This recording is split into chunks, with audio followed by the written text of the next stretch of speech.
Jacksepticeye's gameplay of the beginner's guide is the most layered and nuanced representation of MetaStory that I've ever seen.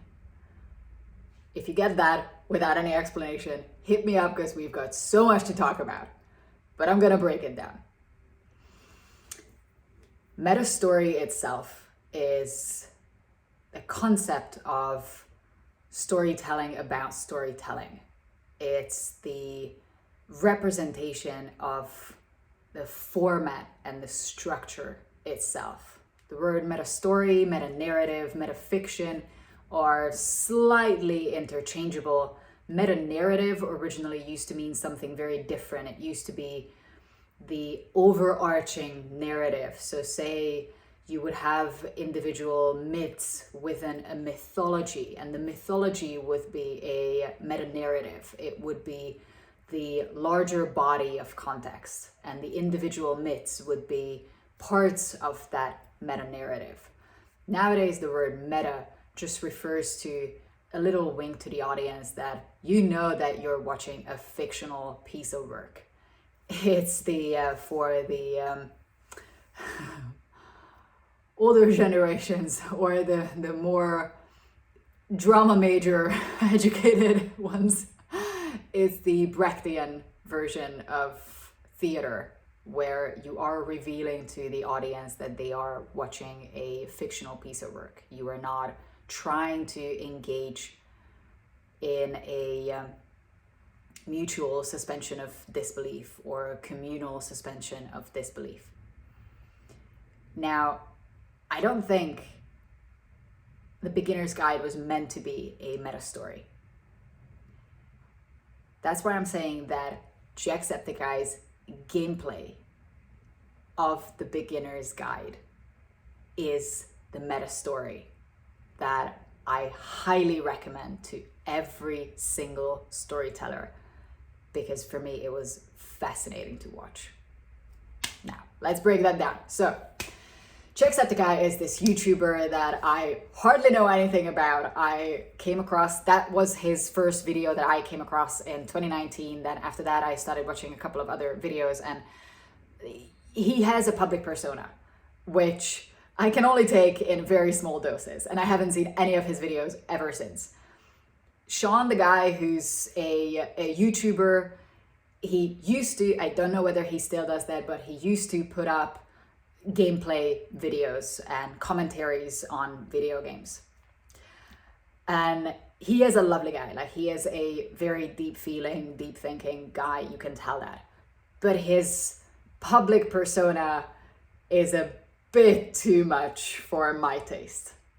Now, that specific video is somewhat of a weird exception from the get-go. His entire demeanor is just toned down and more focused and more serious.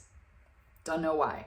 That was my first impression, so I had a very good impression of who this guy is. The beginner's guide is a game by a game designer called Davey Wreden. I'm not a gamer and I don't know anything about that world, but Davey Wreden's first game was the Stanley Parable, and even I heard about this Stanley Parable. It was a game changer at a time in narrative-based, narrator-led game design. And it has a very clever narrative design. It has an unreliable narrator as your guide who's guiding you through the gameplay. And it's fun, and it's something that even I, who don't necessarily enjoy games, even I enjoyed playing the Stanley Parable. Beginner's Guide is his second game. After his first game, Davey Wreden was faced with an onslaught of publicity, expectations, just a huge rush of what is your next game going to be? Are you worthy enough? This crushing sense of now you have to be worthy of what everyone's expectations are about you and who you are and what you are, and facing that existential crisis, whether you are that person, whether you want to be that person, whether you should be that person that other people are expecting you to be. I'm not intuiting this. I watched videos with Davey Wreden after that gameplay. How I came across that gameplay video was I just was researching about game design at the moment and at that time, and I just stumbled upon this gem. So the beginner's guide was born out of a sense of huge, crippling anxiety and insecurity. And the structure of the game is describing a friendship between Davey Wreden, who's this time around is the narrator. And you will find out he is an unreliable narrator once again. Now, when you're watching Jacksepticeye suspending his disbelief and playing this game straight up as if Davey Wreden, the game designer, actually has a friend called Coda, whose this game is designed by. Davey Wreden sells this narrative that even though he was the game designer, that his friend Coda was the actual person who designed the beginner's guide. Davey Wreden found this game because Coda didn't want to distribute it. It was a secret. It was an anxious series of experiments that were not ready for the public. But Davey Wreden found these games, and because of a sour friendship that he wanted to reinstate and reinvigorate, he decided single-handedly that he is going to publicly put these games out, go behind his friend's back, and distribute this game in the hopes that his games being publicly out in the public, under the scrutiny of public eye, would somehow be a reassurance for his friend Coda that he is worthy, that these games are actually great, and that success would somehow turn Coda back towards him and their friendship would be reinstated. Coda doesn't exist. The word coda in like music terms would translate to something. It does have some musical meaning, but it is a homonym for coder.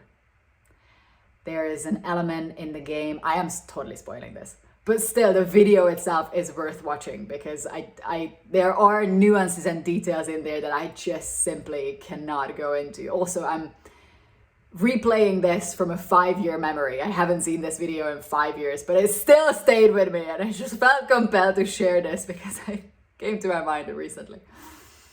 And there's an element in the game that mentions an engine, that you would have to save this engine that is not working anymore. This beating heart, doesn't say heart, that stopped, and you would have to save this beating heart. The entire gameplay is chock full of beautiful, metaphorical offshoots of anxiety, depression, social anxiety, the pressure of being famous or being popular, the expectation of the public, and they are all packaged in a harmless gameplay setting that Jacksepticeye straight up plays as any other game. And the design of the game is so moving and profoundly beautiful that at the end of the video, Jacksepticeye just opens up and he just starts talking about his own experience with being a YouTuber and being in a public eye. And that's when you realize that you have been watching a MetaStory for the entire time.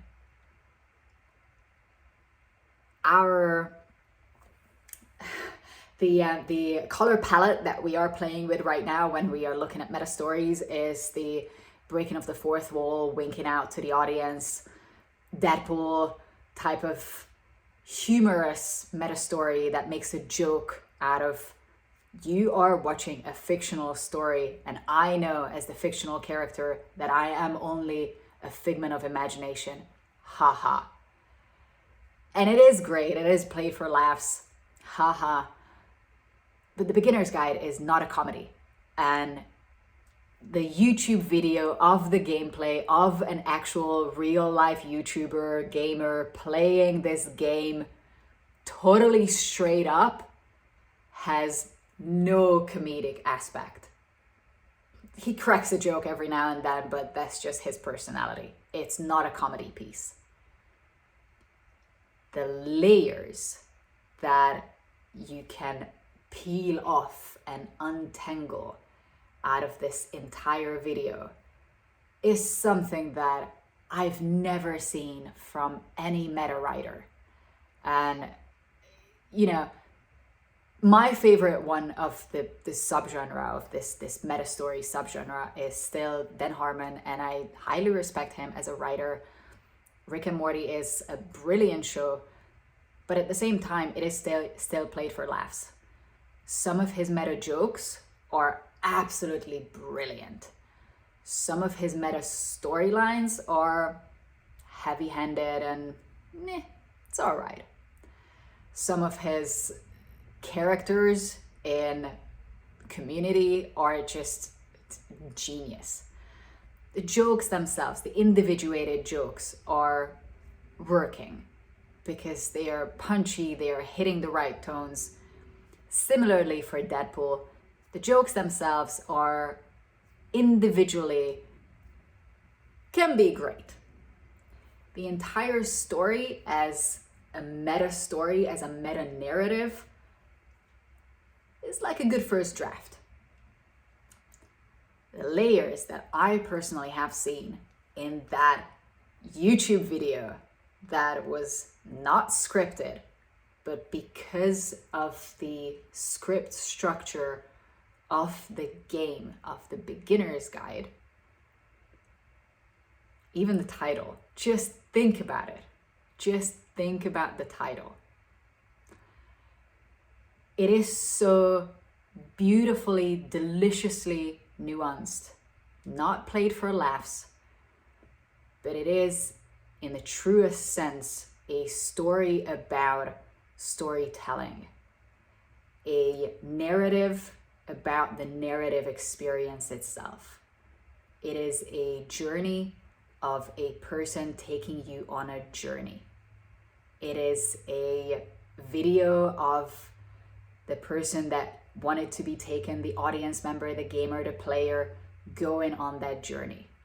And if you are watching someone else playing someone's crafted game, then you, as the audience member, are also becoming part of that meta layer. The phenomena itself is so viscerally moving that this, for me as a storyteller, this is the experience where I'm like, we could elevate storytelling to this level where an audience member can feel like this.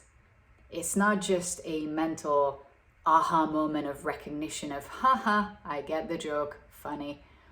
But it's this visceral movement of, this is layered and well thought out and fucking well crafted and beautiful and profound and says something about the human condition, while at the same time adhering to traditions and cliches and narrative structure and innovating and taking in the old and making it new at the same time. Watch it. It's worth that hour and a half, and learn from it. And just all of us, please create more stories like that. Write better stuff so that we all collectively up level.